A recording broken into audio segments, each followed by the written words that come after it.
Hey guys, it's I haven't done a video in a little bit. I'm cleaning out my one chicken run a little bit.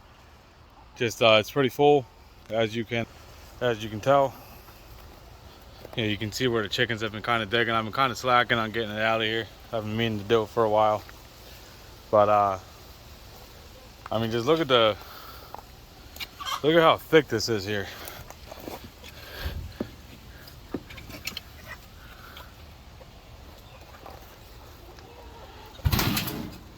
And you can see how thick it is. This is gonna go right into the compost bin and be ready for next year. So if you're looking for free compost and you have chickens, this is the best way to do it. You know, everything that you feed them goes into what's right here.